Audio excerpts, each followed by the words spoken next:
নমস্কার বন্ধুরা, welcome to our channel. আজ বানাবো একটা নতুন রেসিপি। যদি আপনারা এর নাম জেনে থাকেন তাহলে কমেন্টে প্লিজ লিখে জানান। এটাকে প্রথমে আমরা ভালোভাবে ধুয়ে ছাল ছাড়িয়ে কেটে নেব। ভিডিওতে যেমন দেখানো হয়েছে আপনাদেরকেও কিন্তু সেরকমভাবেই কাটতে হবে, না হলে কিন্তু সেদ্ধ হবে না। তারপর এখানে আমরা নিয়ে নেব কিছু মশলা, যেমন আদা বাটা, টমেটো বাটা, হলুদ, নুন, ধনেপাতা, কাজু আর কিছু শুকনো মশলা যেমন লঙ্কা গুঁড়ি, জিরা বাটা আর একটু সাম্বার মশলা। এখানে আমরা কাজুর পেস্ট করে নিয়েছি। তারপর একটা ছোট্ট বাটিতে 2 চামচের মতো আমরা এখানে দই নিয়ে নিয়েছি।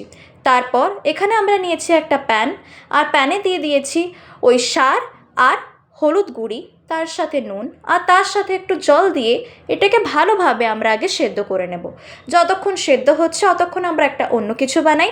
তো একটা বাটিতে একটু বেসন, তাতে একটু হলুদ দিয়ে আর একটু চাট মশলা দিয়ে এটা ভালোভাবে আগে জল দেওয়ার আগে মিক্স করে নেব। জল দেওয়ার আগে কিন্তু এতে আর একটু সাম্বার মশলাও দিয়ে দেবে। তারপর জল ঢেলে আস্তে আস্তে এটাকে আমরা মিক্স করতে থাকবো, যেমন ঠিক ভিডিওতে দেখানো হয়েছে। বেশি পাতলা করবেন না, মিডিয়াম যেন এর থিকনেসটা থাকে। শেষে একটু আমরা এখানে সাদা তেল দিয়ে দিয়েছি আর আবার কিছুক্ষণের জন্য ভেটে এটাকে রেখে দিয়েছি। এতক্ষণে কিন্তু আমাদের সারগুলো খুব ভালোভাবে সেদ্ধ হয়ে গেছে। ভিডিওতে দেখাই যাচ্ছে কত সুন্দরভাবে এটা নরম হয়ে গেছে। এবার ওই বেসনের ব্যাটারটাতে এই সেদ্ধ সারগুলোকে আমরা দিয়ে দেব, আর একটা গরম কড়ায় তেল নিয়ে ওতে আমরা ভালোভাবে পাকোড়ার মতো এই সারগুলোকে ভেজে নেব। তেলে কিন্তু এক একটা করে এই পাকোড়াগুলোকে দিতে হবে, একসাথে কিন্তু পাকোড়াগুলোকে ঢেলে দিলে চলবে না। দেখুন এখানে কি সুন্দর একটা ব্রাউনিশ কালার চলে এসছে পাকোড়ার। এই সময়ে আমরা এই পাকোড়াগুলোকে আলাদাভাবে তুলে নেব, আর একটা অন্য কড়াতে আমরা এখানে একটু তেল গরম করে নিচ্ছি। তেল গরম হয়ে গেলেই ওতে আমরা দিয়ে দেব শুকনো লঙ্কা, কাঠচাল, এলাচ আর কিছু পাঁচফোড়ন। এগুলো ভালোভাবে একটু ভাজা হয়ে গেলে তারপরে আমরা দিয়ে দেবো এতে একটু আদা বাটাটাও একটু ভালোভাবে ভাজা হয়ে গেলে ওতে আমরা একটু দিয়ে দেবো হিঙের সাথে নাড়ার পর টমেটো পেস্টটা এতে আমরা ঢেলে দেব, আর তারপর এতে আমরা কাজু বাটাটা দিয়ে দেব। আচ্ছা, যখন আমরা সবজিতে কাজু বাটা বা দুধের ইউজ করি তখন কিন্তু ওটাকে আমাদের ঘন ঘন নাড়তে হয়, না হলে কিন্তু জিনিসটা কড়ার নিচে লেগে যায়।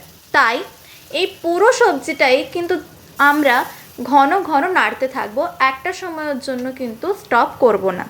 বাকি আর যে শুকনো মশলা ভিডিওতে দেখানো হয়েছিল সে সব শুকনো মশলাই আমরা এই কাজু বাটার পর একে একে দিয়ে দেব, আর ভালোভাবে এগুলোকে হালকাভাবে ভেজে নেব। শেষে একটু হলুদ দিয়ে আর একটু জল দিয়ে আবার আমরা নাড়তে থাকব। এই পুরো সবজিটায় কিন্তু মশলাটাই হলো মেন স্বাদ, তাই এটাকে আরও স্বাদিষ্ট বানানোর জন্য আমাদেরকে ভালোভাবে এটাকে নাড়তে হবে। মাঝে এখানে শেষের দিকে আমরা দইটাও দিয়ে দিয়েছি, আর তারপর স্বাদ অনুসারে একটু নুন দিয়ে আবার আমরা এটাকে ভালোভাবে নেড়ে নেব। নিজেদের পরিমাণ হিসেবে হালকা হালকা জল কিন্তু আপনারা এতে দিতে থাকবেন আর এটাকে নাড়তে থাকবেন। যতক্ষণ মশলাটা তেল না ছেড়ে যায় অতক্ষণ এটাকে ভালোভাবে নাড়তে হবে, আবার একটু জল দিতে হবে, আবার নাড়তে হবে। এই করেই মশলাটাকে খুব ভালোভাবে পাকাতে হবে। তারপর ভেজে রাখা পকোড়াগুলোকে আমরা এক এক করে এর মধ্যে ভিডিওতে দেখতে পাচ্ছেন যখন মশলার জলটা একটু ফুটছিল তখনই কিন্তু আমরা পকোড়াগুলোকে দিয়েছি। পকোড়াগুলো দেওয়ার পর আবার আমরা কিছুক্ষণ ধরে নাড়বো, আর শেষের দিকে আমরা এতে গরম মশলা দিয়ে ভালোভাবে আরও 1-2 মিনিট নেড়ে ওতে ধনেপাতা গার্নিশ করে দেব। বাস, তারপরে আর কি, আমাদের এই সারের সবজি একদম রেডি। এখানে সারের সবজিটা কড়া থেকে নামানোর পরও কিন্তু আমরা কিছু কাঁচা ধনেপাতা এখানে দিয়েছিলাম। তারপর এটাকে আমরা এখানে ভাতের সাথে সার্ভ করছি। অ্যাকচুয়ালি এটা বাঙালি রেসিপি, তো আমার মনে হয় ভাতের সাথে এটা বেশি ভালো লাগবে। বাদ বাকি আপনারা যদি অন্য কিছুর সাথে ট্রাই করে থাকেন তাহলে প্লিজ কমেন্টে লিখে নিশ্চয়ই জানাবেন।